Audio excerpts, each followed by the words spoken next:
Assalamualaikum warahmatullahi wabarakatuh.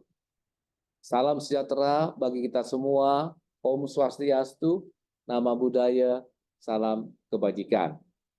Sobat pajak, pada hari ini kita akan belajar mengenai ketentuan terbaru terkait penerapan tarif pemotongan PPh Pasal 21 berdasarkan PP 58 tahun 2023 dan PMK 168 tahun 2023. Sobat pajak, kita akan memulai pembahasan mengenai penerapan tarif pemotongan PPh Pasal 21 yang terbaru dengan ruang lingkupnya. Di dalam regulasi tersebut, maksud dan tujuan diterbitkannya PP 58 tahun 2023 adalah untuk lebih memberikan kepastian hukum, kemudahan, dan kesederhanaan dalam pelaksanaan pemotongan pajak atas penghasilan sehubungan dengan pekerjaan, jasa, atau kegiatan orang pribadi. Dan kita tahu bahwa regulasi ini mulai berlaku 1 Januari tahun 2024. Muatan pengaturannya, pertama adalah tarif PPh Pasal 17 ayat 1 huruf A. Yang kedua, tarif efektif rata-rata bulanan PPh Pasal 21 berdasarkan kategori status PTKP dari wajib pajak orang pribadi dan lapisan penghasilan bruto. Yang berikutnya yang terakhir adalah tarif efektif rata-rata harian PPh Pasal 21 dan lapisan penghasilan bruto. Sedangkan subjek pajak terkait dengan peraturan ini adalah wajib pajak orang pribadi yang menerima penghasilan sehubungan dengan pekerjaan, jasa, atau kegiatan, termasuk pejabat negara, pegawai negeri sipil, anggota Tentara Nasional Indonesia, anggota Kepolisian Negara Republik Indonesia, dan pensiunannya. Sobat pajak yang saya hormati, sekarang kita membahas mengenai jenis penghasilan yang dikenakan tarif efektif bulanan atau harian. Di sini ada 3 pendekatan penghitungan dasar pengenaan pajak. Yang pertama adalah penghasilan bruto dalam satu masa pajak dan penghasilan kena pajak dari penghasilan yang diterima atau diperoleh pegawai tetap, baik yang bersifat teratur maupun tidak teratur. Contohnya, seluruh gaji, segala jenis tunjangan, dan penghasilan termasuk lembur dan sejenisnya. Bonus, THR, jasa produksi, tantiem, gratifikasi, premi, dan penghasilan tidak teratur lainnya. Imbalan sehubungan dengan kegiatan yang diselenggarakan oleh pemberi kerja. Pembayaran iuran jaminan kecelakaan kerja dan iuran jaminan kematian kepada BPJS Ketenagakerjaan yang dibayarkan oleh pemberi kerja. Pembayaran iuran jaminan pemeliharaan kesehatan kepada BPJS Kesehatan yang dibayarkan oleh pemberi kerja dan pembayaran premi asuransi kesehatan, asuransi kecelakaan kerja, asuransi jiwa, asuransi dwiguna, dan asuransi beasiswa yang dibayarkan oleh pemberi kerja. Selain itu, penghasilan yang diterima atau diperoleh pensiunan secara teratur berupa uang pensiun atau penghasilan sejenisnya. Dasar pengenaan pajak yang berikutnya yaitu penghasilan bruto dalam satu masa pajak dari imbalan kepada anggota Dewan Komisaris atau anggota Dewan Pengawas yang diterima atau diperoleh secara tidak teratur. Yang ketiga adalah dari penghasilan bruto dari penghasilan pegawai tidak tetap yang dapat berupa upah harian, upah mingguan, upah satuan, upah borongan, dan upah yang diterima atau diperoleh secara bulanan. Nah, perlu diperhatikan untuk pegawai tetap, tidak tetap, maka penghasilannya berupa upah harian sampai dengan 2,5 juta, maka dihitung dari penghasilan bruto DPP-nya. Sedangkan untuk upah harian yang lebih dari 2,5 juta, maka DPP-nya yaitu 50% dari penghasilan bruto. Bila pegawai tetap tadi tidak tetap tadi memperoleh penghasilan yang diterima secara bulanan, maka dasar pengenaan pajaknya yaitu penghasilan bruto. Selanjutnya adalah contoh-contoh penghitungan. Ya, contoh-contoh penghitungan tentunya sesuai dengan peraturan pemerintah nomor 58 tahun 2023.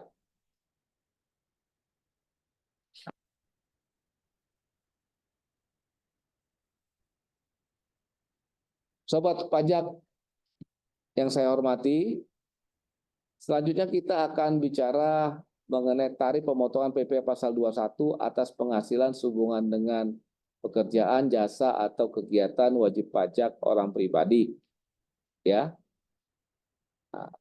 kita akan bicara jenis penghasilan yang dikenakan tarif PPh pasal 17 ayat 1 huruf A. Dasar pengenaan pajak yaitu 50% dari penghasilan bruto dari imbalan kepada bukan pegawai sebagai imbalan sehubungan dengan pekerjaan bebas atau jasa yang dilakukan dapat berupa honorarium, komisi, fee, dan imbalan jasa sejenis. Yang berikutnya dasar pengenaan pajak yaitu penghasilan bruto dari imbalan kepada peserta kegiatan yang dapat berupa uang saku, uang representasi, uang rapat, honorarium, hadiah atau penghargaan, dan imbalan sejenisnya. Yang berikutnya adalah uang manfaat pensiun atau penghasilan sejenisnya yang diambil sebagian oleh peserta program pensiun yang masih berstatus sebagai pegawai. Berikutnya adalah penghasilan atau imbalan yang diterima oleh mantan pegawai yang dapat berupa jasa produksi, tantiem, gratifikasi sebagaimana diatur dalam Undang-Undang Pajak Penghasilan, bonus, dan imbalan lain yang bersifat tidak teratur. Contoh perhitungannya nanti akan kita bahas tentunya sesuai dengan PP 58 tahun 2023 yang nanti akan saya jelaskan setelah ini.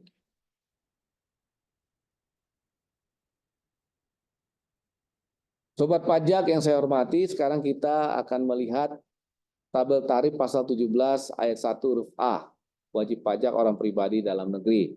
Di sini ada lapisan penghasilan kena pajak dan tarifnya. Sampai dengan 60 juta, tarifnya 5%. Di atas 60 juta sampai dengan 250 juta, tarifnya 15%.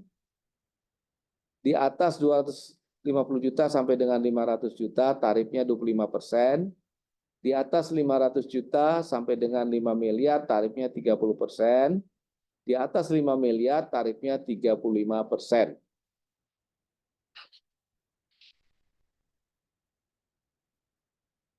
Sobat pajak yang saya hormati, selanjutnya kita lihat dalam slide presentasi adalah tabel tarif efektif rata-rata bulanan pemotongan PPh pasal 21 kategori A.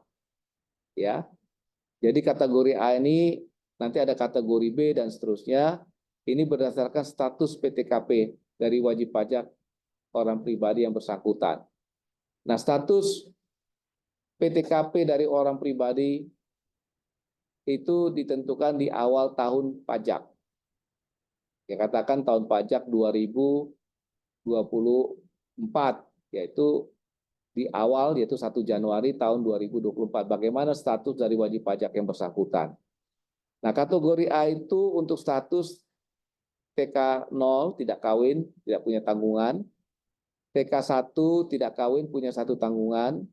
K0 kawin tapi tidak punya anak maupun tanggungan.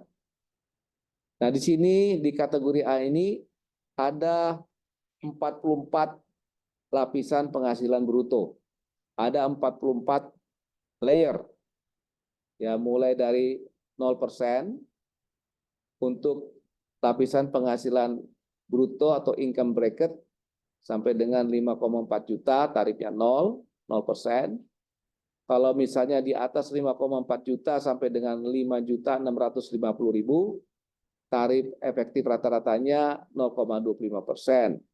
dan seterusnya sampai dengan tarif lapisan yang ke-44, yaitu penghasilan bruto yang lebih dari 1,4 miliar. Ya, 1,4 miliar, maka dikenakan tarif efektif rata-rata 34%. Selanjutnya, kita akan membahas tabel tarif efektif rata-rata bulanan pemotongan PPh pasal 21 kategori B, di mana status PTKP-nya di awal tahun adalah TK2, tidak kawin dengan 2 anak atau tanggungan, TK3, tidak kawin dengan 3 anak atau tanggungan, K1, kawin dengan 1 anak atau tanggungan, K2, kawin anak dengan atau tanggungan, dengan 2 tanggungan atau anak. Ya, di sini ada 40 lapisan penghasilan bruto, ya, berikut ternya, tarif efektif rata-ratanya. Jadi ada 40 income bracket atau lapisan penghasilan bruto. Mulai dari 0%, yaitu lapisan pertama di mana penghasilan brutonya sampai dengan 6,2 juta, sampai dengan yang terakhir lapisan ke-40 lebih dari 1,405 miliar. Maka dikenakan tarif efektif rata-rata 34%. Yang berikutnya adalah kategori C. Pada tabel tarif efektif rata-rata bulanan pemotongan PPh pasal 21 kategori C, terdapat 41 lapisan penghasilan bruto atau income bracket. Mulai dari yang pertama, untuk lapisan penghasilan bruto sampai dengan 6,6 juta, maka TER-nya atau tarif efektif rata-ratanya 0%. Yang terakhir, lapisan penghasilan bruto yang ke-41 untuk penghasilan lapisan bruto lebih dari 1 miliar 419 juta. Ya, dengan dikenakan TER 34%. Tarif efektif rata-ratanya 34%. Ya. Kita lanjutkan yang berikutnya, yaitu tabel tarif efektif rata-rata harian pemotongan PPh pasal 21. Ya, ini ada 2 lapisan. Lapisan sampai dengan 450.000, TER-nya 0%. Sedangkan di atas 450.000 sampai dengan 2,5 juta, maka TER-nya 0,5%. Nah, sebagai catatan kepada sobat pajak yang saya hormati, untuk lapisan penghasilan bruto di atas 2,5 juta sehari, PPh pasal 21 terutang atas penghasilan yang diterima atau yang diperoleh dihitung dengan menggunakan tarif pasal 17 ayat 1 huruf A Undang-Undang PPh. Rumusan perhitungannya sebagai berikut. 50% dari jumlah penghasilan bruto sehari kali tarif PPh pasal 17 ayat 1 huruf A.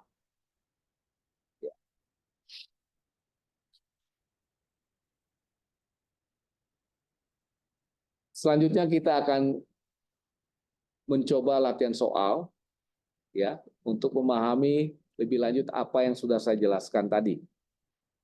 Contoh 1, Tuan A bekerja pada PT Z dengan status nikah dan tidak memiliki tanggungan. Jadi statusnya K0 ya. Selama tahun 2024, Tuan A menerima atau memperoleh penghasilan sebagai berikut. Di sini ada tabelnya Bapak Ibu, sobat pajak yang saya hormati. Ya. Bulan Januari sampai bulan Desember. Ya, di sini gajinya totalnya 120 juta. Ini di breakdown tiap bulan 10 juta. Kemudian dia dapat tunjangan. Selain dapat gaji, dapat tunjangan 20 juta tiap bulan dari Januari sampai Desember, sehingga totalnya 240 juta. Kemudian selain itu dia juga dapat THR di bulan Desember 60 juta. Kemudian juga dapat bonus di bulan Juli 20 juta. Dapat uang lembur selama 1 tahun 2 kali, yaitu di bulan Februari dan di bulan Mei, totalnya 10 juta. Ya, kemudian ada premi JKK dan JKM masing-masing 80.000 tiap bulan. Jadi totalnya 960.000. Dan total penghasilan brutonya adalah 450.960.000. Ini adalah total dari penghasilan brutonya. Catatan, premi jaminan kecelakaan kerja atau JKK dan premi jaminan kematian JKM per bulan yang dibayarkan oleh PT Z kepada Tuan A adalah masing-masing sebesar 0,5% dan 0,3% dari komponen gaji Tuan A. Iuran pensiun yang dibayarkan oleh PT Z untuk Tuan A adalah sebesar 200.000 per bulan. Sedangkan iuran pensiun yang dibayarkan sendiri oleh Tuan A melalui PT Z adalah sebesar 100.000 per bulan. Selama tahun 2024, Tuan A melakukan pembayaran zakat sebesar 200.000 per bulan melalui PT Z kepada Badan Amil Zakat yang disahkan oleh pemerintah. Berdasarkan status penghasilan tidak kena pajak Tuan A, yaitu K0, kawin tidak punya tanggungan atau anak, besarnya pemotongan PPh pasal 21 atas penghasilan diterima atau diperoleh Tuan A dihitung berdasarkan tarif efektif rata-rata bulanan kategori A, sebagaimana diatur dalam peraturan pemerintah yang mengatur mengenai tarif pemotongan PPh pasal 21 atas penghasilan sehubungan dengan pekerjaan, jasa, atau kegiatan wajib pajak orang pribadi. Sobat pajak yang saya hormati, adapun jawaban atas pertanyaan tersebut di atas, pertama kita penghitungan PPh pasal 21 atas yang terutang atas penghasilan yang diterima atau diperoleh Tuan A selama tahun 2024 dapat disajikan sebagai berikut. Penghitungan pajak penghasilan pasal 21 pada setiap masa pajak selain masa pajak terakhir. Jadi dari bulan Januari sampai dengan bulan November, ya. Demikian juga sampai dengan bulan Desember dapat disajikan sebagai berikut. Kita bisa lihat di tabel, ya, penghasilan bruto, ya, tiap bulan, ya, Januari 30.080.000, kemudian Februari 35.080.000 dan seterusnya. Nah, tentunya berdasarkan besaran tersebut, tarif efektif rata-rata bulanan kategori A untuk bulan Januari karena penghasilan brutonya 30.080.000, maka tarif efektif rata-ratanya kalau kita lihat di tabel itu hanya 13%. Ya, sehingga PP pasal 21-nya 3.910.400. Ini adalah pajak yang dibayar di muka. Ini adalah PPh pasal 21 yang dipotong oleh pemberi kerja, ya, kepada Tuan A untuk bulan Januari. Demikian juga bulan Februari, penghasilan brutonya bertumbuh naik menjadi 35.080.000 sehingga masuk pengenaan tarif 14%. Ya, PPh pasal 21 yang dibayar di muka melalui pemotongan atas penghasilan Tuan A itu adalah Rp4.911.200. Jadi, sobat pajak yang saya hormati, pembayaran PPh pasal 21 yang dilakukan melalui pemotongan tadi itu merupakan kredit pajak bagi Tuan A dan dapat diperhitungkan sebagai pengurang penghasilan pajaknya di akhir tahun. Penghitungan pajak penghasilan pasal 21 pada masa pajak terakhir dapat dilakukan sebagai berikut. Maksudnya di masa Desember, ya. Penghasilan brutonya totalnya tadi 450.960.000. Pengurangannya adalah biaya jabatan, yaitu 5% dari penghasilan bruto. Ketemulah angka 6 juta, karena maksimumnya 6 juta. Ya. Iuran pensiun itu 100.000 tiap bulan, sehingga totalnya 1,2 juta. Zakat yang dia bayarkan sebesar 200.000 per bulan, kali 12, ketemu 2,4 juta. Sehingga total pengurangan adalah 9.600.000. Ya. Sedangkan penghasilan brutonya 450.960.000, sehingga penghasilan neto setahun 441.360.000. Sedangkan PTKP yaitu 54 juta untuk diri sendiri dan untuk status kawin 4,5 juta. Karena dia tidak punya anak atau tanggungan, tidak dapat PTKP anak atau tanggungan. Totalnya 58,5 juta sebagai pengurang PTKP atas penghasilan neto, sehingga ketemulah PKP penghasilan kena pajak setahun 380.860.000. Perhitungan PP pasal 21 tentu progresif. Sampai dengan 60 juta 5%, di atas 60 juta sampai dengan 250 juta 15%, di atas 250 juta 25%. Ya, kalau kita lihat perhitungannya untuk tarif 5% 3 juta, untuk tarif 15% 28,5 juta, untuk tarif 25% 33,215 juta. Hingga total PP yang terutang adalah 64,715 juta atau 64.715.000. Ya, sedangkan PP pasal 21 yang setelah dipotong tiap bulan dengan menggunakan tarif efektif rata-rata, kalau kita hitung di sini adalah 50.120.000. Sehingga PP pasal 21 yang harus dipotong pada bulan Desember tahun 2024 adalah Rp14.595.000. Jadi sangat sederhana sekali sobat pajak cara perhitungan PP pasal 21. Ya, setiap masa di bulan Januari sampai dengan November dengan menggunakan tarif efektif rata-rata. Kemudian di bulan Desember kita menggunakan tarif pasal 17 ayat 1A. Sobat pajak yang terkasih, dari penjelasan saya untuk latihan soal pertama, ada beberapa catatan yang perlu saya sampaikan.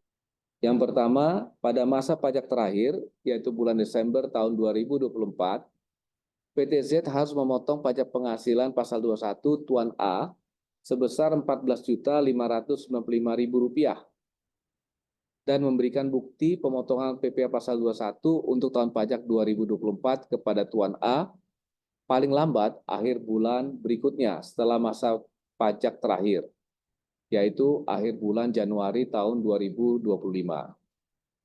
Yang berikutnya, Tuan A wajib melaporkan penghasilan yang diterima atau diperoleh dari PTZ dalam surat pemberitahuan tahunan tahun pajak 2024 atau SPT orang pribadi 1770 tahun 2024. Yang berikutnya, pajak penghasilan PPh pasal 21 yang dipotong oleh PTZ untuk masa pajak Januari sampai dengan Desember 2024 adalah sebesar Rp64.715.000 merupakan kredit pajak dalam SPT tahunan 1770 tahun pajak 2024 atas nama Tuan A.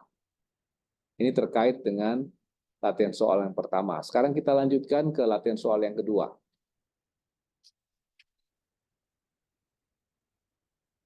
Pada latihan soal yang kedua, kita akan membahas perhitungan pajak penghasilan pasal 21 atas pegawai tidak tetap yang menerima atau memperoleh upah harian dalam jumlah penghasilan bruto sampai dengan 2,5 juta rupiah sehari.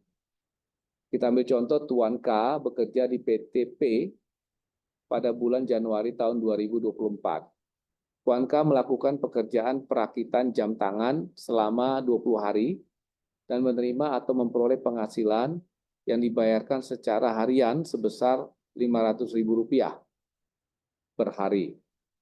Pertanyaannya adalah berapa tarif efektif harian dan PPh pasal 21 yang dikenakan kepada upah atau penghasilan dari Tuan K tersebut. Nah, untuk menjawab tersebut, pertama berdasarkan jumlah penghasilan bruto sehari yaitu Rp500.000, besarnya pajak penghasilan PP pasal 21 yang terutang atas penghasilan yang diterima atau diperoleh Tuan K dalam sehari dihitung berdasarkan TER atau tarif efektif harian sebagaimana diatur dalam peraturan pemerintah yang mengatur mengenai tarif pemotongan pajak penghasilan pasal 21 atas penghasilan sehubungan dengan pekerjaan, jasa, atau kegiatan wajib pajak orang pribadi, yaitu dengan tarif efektif harian sebesar 0,5%. Besarnya pemotongan PPh pasal 21 atas penghasilan diterima atau diperoleh Tuan K per hari sebesar 0,5% dari Rp500.000, yaitu Rp2.500. Ini adalah PPh pasal 21 yang dipotong oleh PTP atas upah atau penghasilan harian yang diterima oleh Tuan K. Nah, terkait dengan latihan soal yang kedua ini, ada catatan yang ingin saya sampaikan. Pertama, PTP selaku pemberi kerja memotong PPh pasal 21 atas upah atau penghasilan harian Tuan K dan membuat 20 bukti pemotongan PPh pasal 21 untuk Tuan K. Yang berikutnya, PPh pasal 21 yang telah dipotong oleh PTP merupakan kredit pajak dalam SPT 1770 tahun 2024 atas nama Tuan K. Jadi demikian latihan soal kita yang kedua terkait dengan pegawai tidak tetap yang menerima penghasilan harian. Selanjutnya kita akan membahas latihan soal yang ketiga.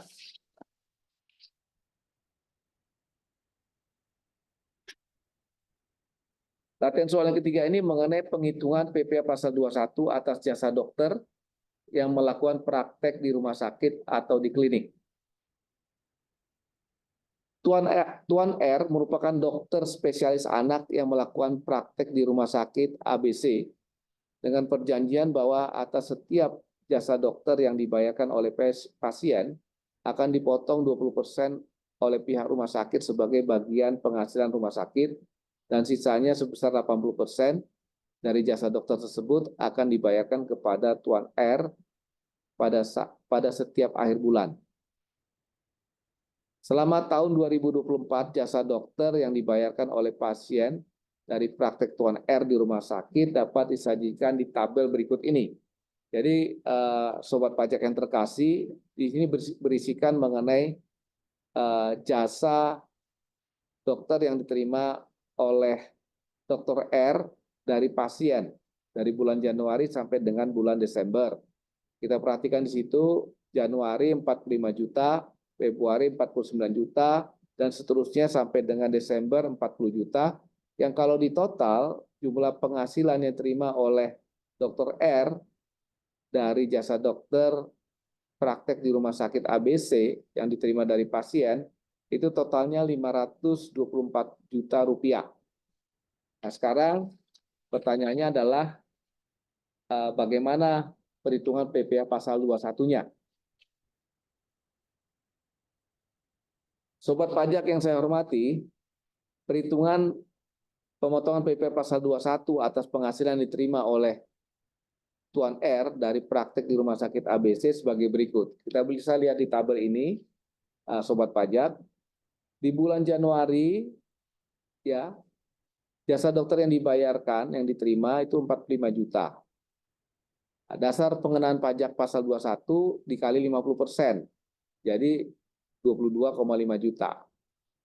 Nah, sesuai dengan tarif pasal 17 ayat 1 huruf A Undang-Undang PPh, yaitu 5%.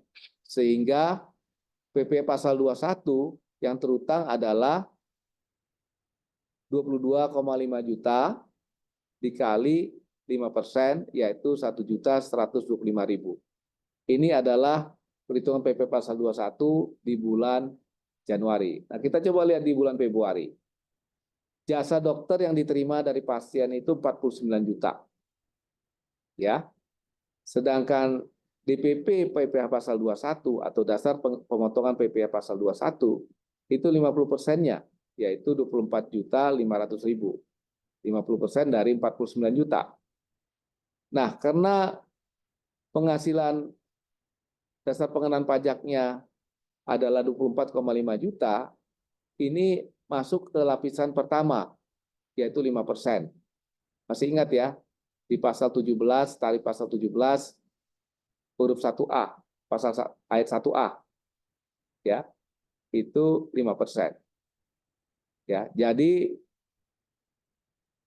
PP pasal 21 untuk bulan Februari 5% dari 24.500.000 yaitu 1.225.000. Nah, ini untuk bulan Februari. Dan demikian seterusnya sampai dengan bulan Desember. Ya. Berdasarkan penjelasan saya dapat disimpulkan bahwa jumlah penghasilan yang diterima oleh Tuan R dari jasa dokter itu adalah 524 juta rupiah. Sedangkan dasar pemotongan pajak penghasilan pasal 21 dari bulan Januari sampai Desember totalnya adalah 262 juta rupiah. Ya, 262 juta rupiah. Sedangkan lapisan tarif PPh pasal 17 ayat 1 huruf A yaitu 5%. Sehingga jumlah PPh pasal 21 yang terutang yang dipotong oleh Rumah Sakit ABC atas penghasilan jasa dokter yang diterima oleh Tuan R adalah 13.100.000 rupiah. Jadi itu cara menghitung PPh pasal 21 atas penghasilan yang diterima atau diperoleh oleh dokter yang praktek di rumah sakit. Nah, catatan dari perhitungan tersebut pertama adalah Rumah Sakit ABC membuat bukti pemotongan PPh pasal 21 ya setiap bulannya. Tuan R wajib melaporkan penghasilan yang diterima atau diperoleh dari Rumah Sakit ABC dalam SPT tahunannya 1770 tahun pajak 2024. Pajak penghasilan pasal 21 yang telah dipotong oleh Rumah Sakit ABC itu merupakan kredit pajak yang nantinya akan dilaporkan oleh Tuan R dalam SPT tahunannya 1770 tahun 2024 ya, sebagai pengurang atas PPh yang terutang. Dengan berakhirnya penjelasan saya pada latihan ketiga, maka berakhirlah sudah pemaparan mengenai kebijakan pemotongan PPh pasal 21 yang terbaru berdasarkan PP 58 tahun 2023. Atas perhatian Sobat Pajak yang saya hormati, saya ucapkan terima kasih. Wassalamualaikum warahmatullahi wabarakatuh. Om Santi Santi Santi Om.